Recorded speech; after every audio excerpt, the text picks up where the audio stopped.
The vast auction hall of Zarnak Prime shimmered under artificial starlight, a structure carved from obsidian and veined with pulsating neon circuitry. Hundreds of bidders filled the terraced amphitheater, their murmurs a medley of alien dialects, guttural clicks, and synthetic modulations. Hollow displays projected the latest exotic wares, a bioluminescent avian from the methane swamps of Orion, 6, a vat-grown telepath bred for espionage, and a stasis-locked predator with crystalline fangs. The auctioneer, a wiry, six-limbed Zarnak with skin like oiled brass, reveled in the spectacle, his voice modulated to a frequency that commanded attention. Then came the final item.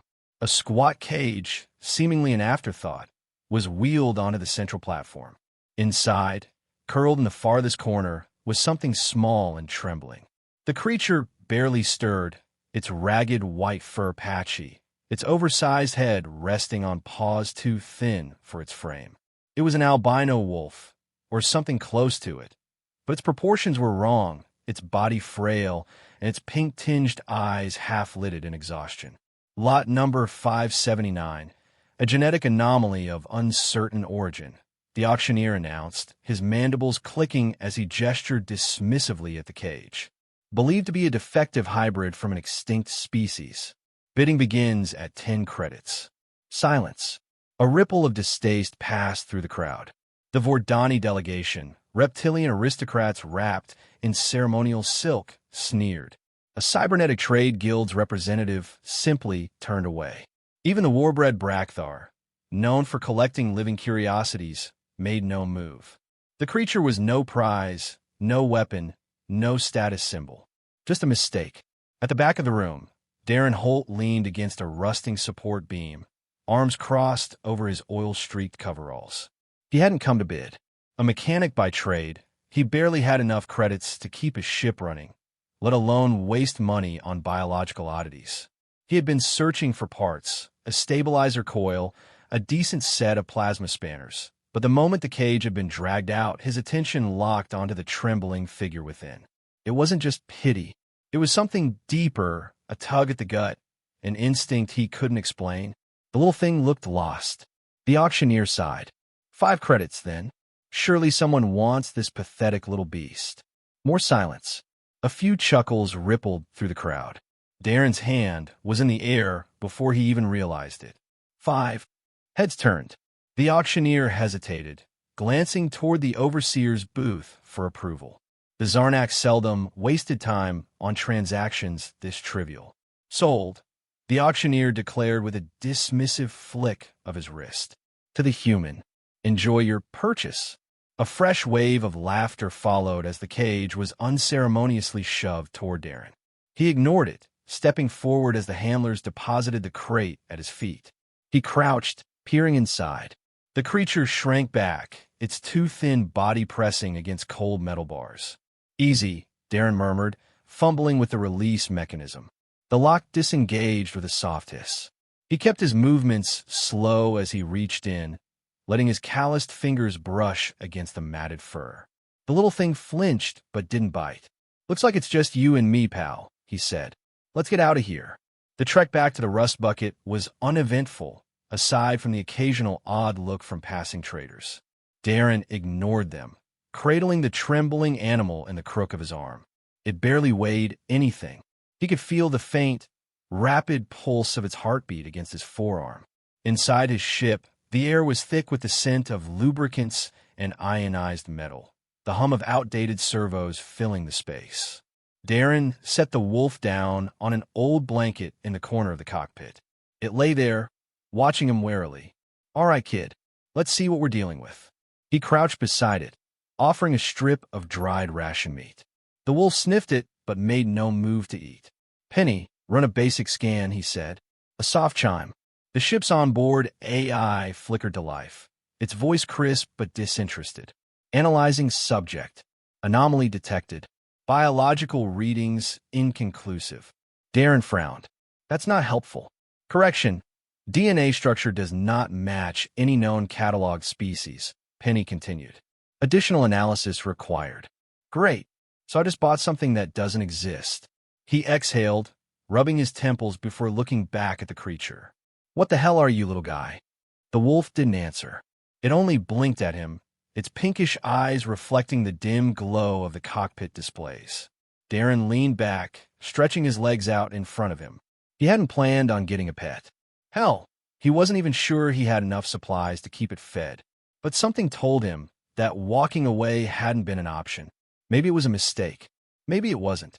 Either way, there was no turning back now. The first few days aboard the Rust Bucket were quiet, filled with wary glances and slow movements.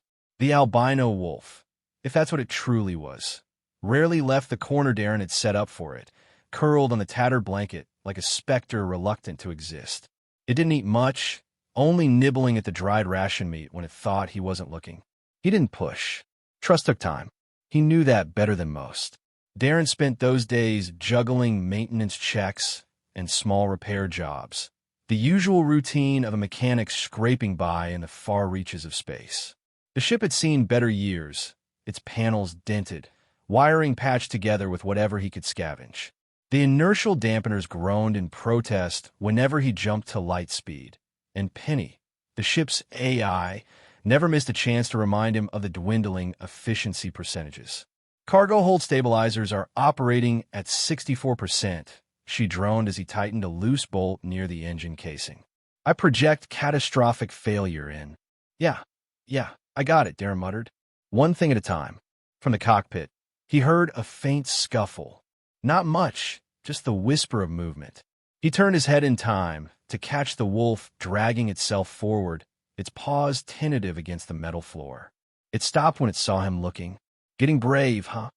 Darren wiped the sweat from his forehead with the back of his hand and set his tools aside. He crouched, keeping his movements easy, non-threatening. "Took you long enough." The wolf held his gaze for a moment, then took another step. Its legs still looked too thin, like they hadn't grown to match the rest of its body. Darren noted the way its ears flicked at every creak of the ship, hypersensitive to the smallest sounds. He extended his hand, palm up. No sudden movements. The creature hesitated, then pressed its cold nose against his fingertips. "Guess that means we're friends now," he murmured. That night, it ate an entire strip of meat without waiting for him to look away. Progress. Days passed. Darren started calling it Ghost because that's what it felt like, a presence on the edge of his vision, silent and watching. It followed him at a distance, never intrusive, just there. When he worked under the control panel, he'd catch glimpses of it perched on a crate, head tilted as if trying to decipher the strange human ritual of fixing things that should have stayed broken. It never made a sound, but something was off. Penny noticed first. The creature's biometrics are inconsistent. Darren, half asleep in the pilot's chair, cracked an eye open. Inconsistent how? Metabolic rate fluctuates unpredictably. Cellular regeneration is anomalous. That woke him up. Anomalous. A soft chime. Lines of data scrolled across the cockpit screen. Penny's synthetic voice remained as even as ever, but Darren knew her well enough to catch the underlying curiosity. The subject heals at an accelerated rate. Minor abrasions disappear within hours. Internal scans detect an unusual energy signature embedded within its cellular structure. Darren sat forward. Like cybernetics? Negative. This is organic.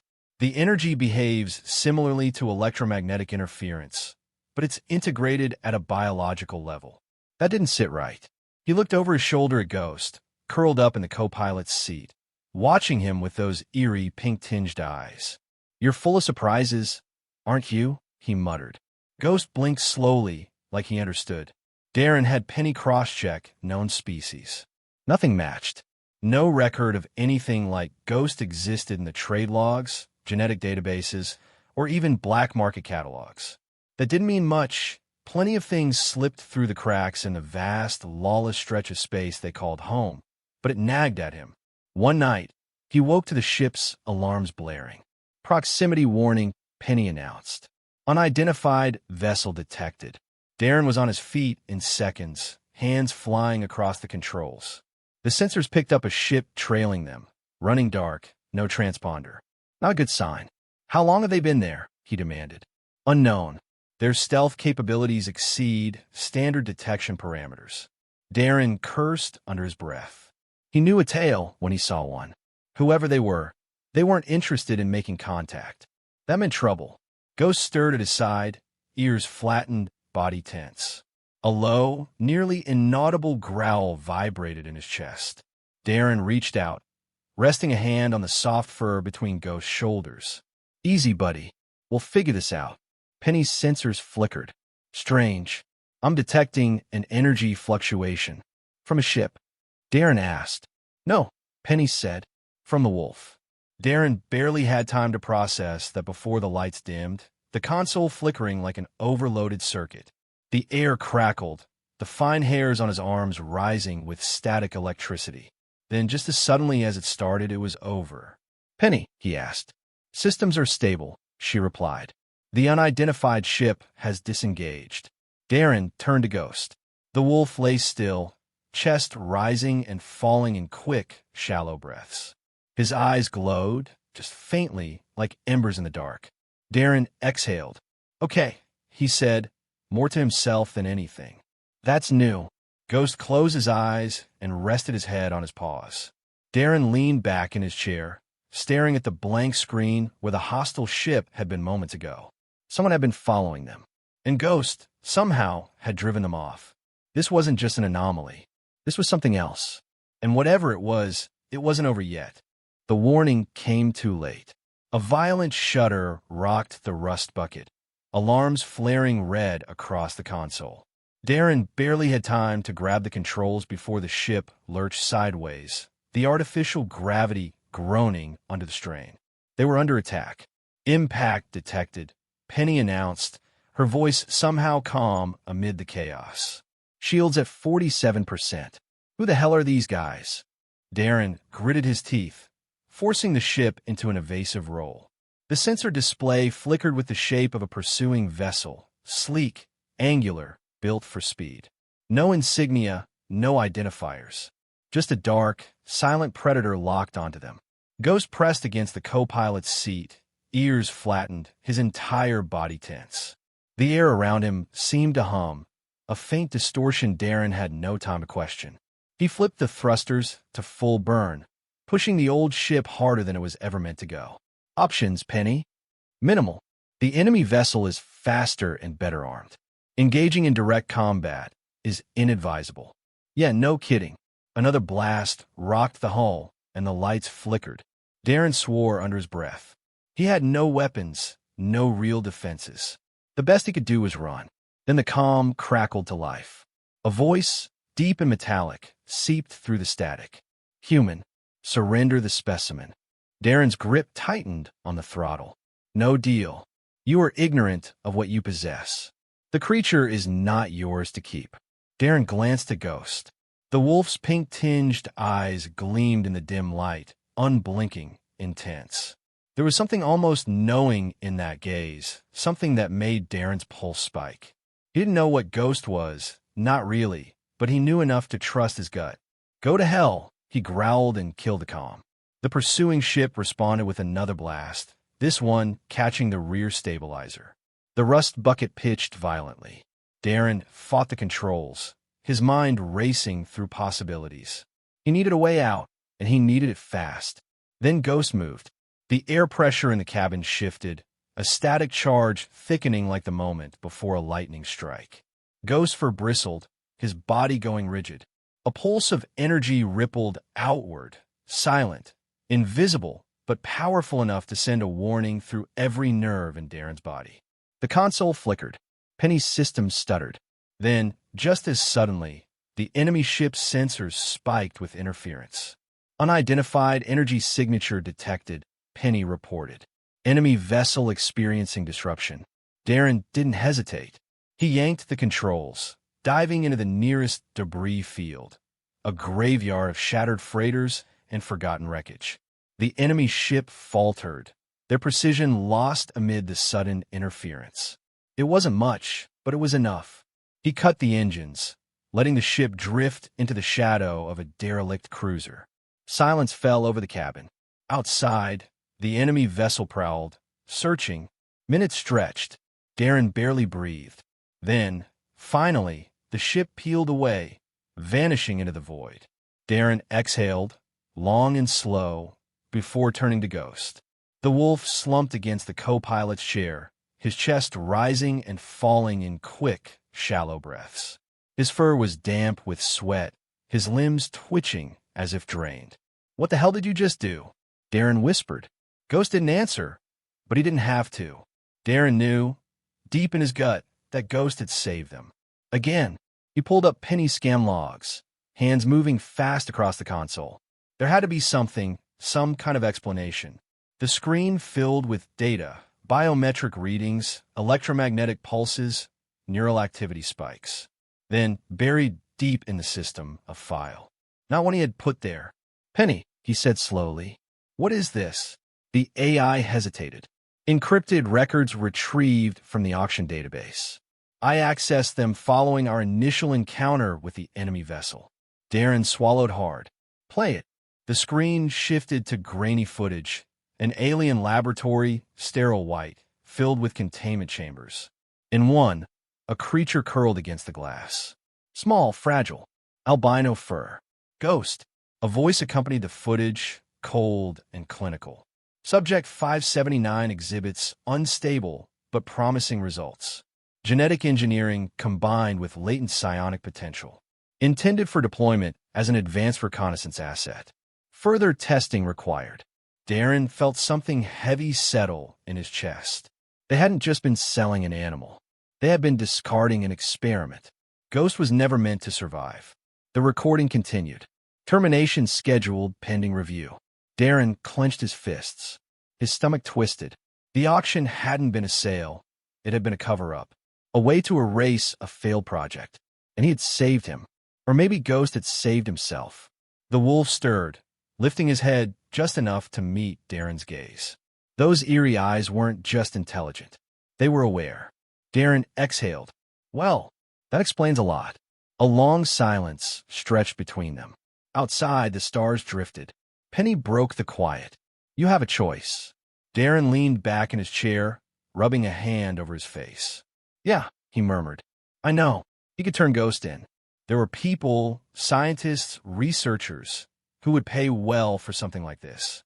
He could dump the problem into someone else's hands, make enough credits to keep his ship flying for years. Or he could keep running. Keep him. The thought settled into place before he even realized it. "Right," he muttered, shaking his head. "Guess that decides it."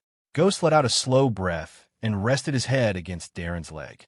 Darren reached down, fingers threading through the thick fur at Ghost's neck. "Looks like you're stuck with me, buddy." Outside, the void stretched endless and open before them. Darren took the controls. "Let's get out of here." The ship rumbled to life. They jumped to light speed.